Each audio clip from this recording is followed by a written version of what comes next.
個紙紮公仔用啲竹籤整成嘅手，慢慢咁伸過嚟，指住阿聰。歡迎收睇《鬼上你架車》。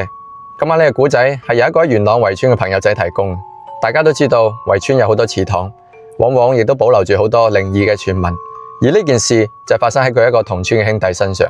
因為一時貪玩犯咗大忌。件事發生喺90年代尾，當時係搞緊一個圍村嘅傳統打醮。當時村入邊大排筵席，非常熱鬧，到處都擺滿咗祭忌用嘅用品，包括一啲好高大畫到好似真人咁嘅紙紮公仔，俗稱叫做金童玉女。呢件事嘅主角叫阿聰，當年20歲左右，血氣方剛，完全唔信呢啲嘢嘅。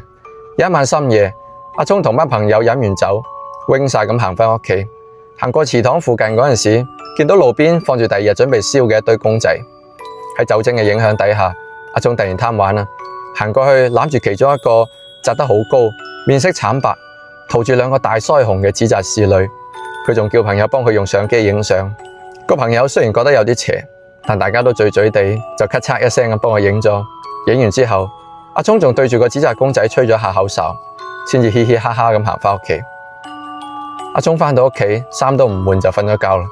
但到咗凌晨4點左右，佢突然之間醒咗。佢唔係俾尿急醒，而係俾門口傳過嚟一陣奇怪聲音嘈醒，沙沙沙沙咁樣嘅聲，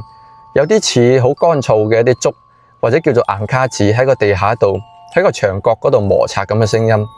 阿聰一開始以為係老鼠咧，想起身趕走佢，但係突然發現自己成個人都喐唔到，好似俾鬼扎咁。佢連手指都喐唔到，就得個眼珠可以喐到。佢就搏命咁望向門口啊，但當時個門口又冇關實，露出咗一條罅。透過呢條罅，阿聰見到個大廳嘅光線好昏暗，但就喺咁窄嘅視線入邊，有一個好高、動作非常之僵硬嘅影喺度一下一下，好似跳緊機械舞咁，由個大廳往佢間房度行緊過嚟。嗰個影每行一步就沙沙，好似啲紙喺度摩擦咁嘅聲音。當嗰個影行到門口嘅時候，推開門嗰一剎，阿聰嚇到個心都離埋。行入嚟嘅竟然就係幾個鐘頭之前佢攬住影相個紙紮侍女。但呢個時候，個紙紮公仔好似有生命咁，佢個頭一歪，發出咔一聲，一對畫上去但又冇眼珠嘅眼眶，死死咁望住床上面嗰阿聰。更加恐怖嘅就係個紙紮公仔用啲竹籤整成嘅手，慢慢咁伸過嚟，指住阿聰，而且佢喺阿聰個耳邊度發出咗一種好尖、好扁，但又唔係好似人聲咁嘅頻率。佢話：影咗相，你就要帶我走啊！阿聰當時驚到震，猛咁喺度念阿彌陀佛。最後阿聰直接嚇到暈咗。到第二日下晝，阿聰高燒到40度，成個人都神志不清。佢啲朋友覺得唔對路啊，諗起尋晚影過相，於是即刻攞部相機去村口嘅菲林鋪，叫老闆快啲洗咗張相出嚟。半個鐘頭之後，啲朋友攞到啲相一睇，嚇到兩隻腳都發軟。嗰張相入邊確實影到阿聰攬住個紙紮公仔，但最詭異嘅就係，原本應該面無表情嘅紙紮公仔喺相入邊個頭竟然擰咗過嚟，貼住阿聰塊面，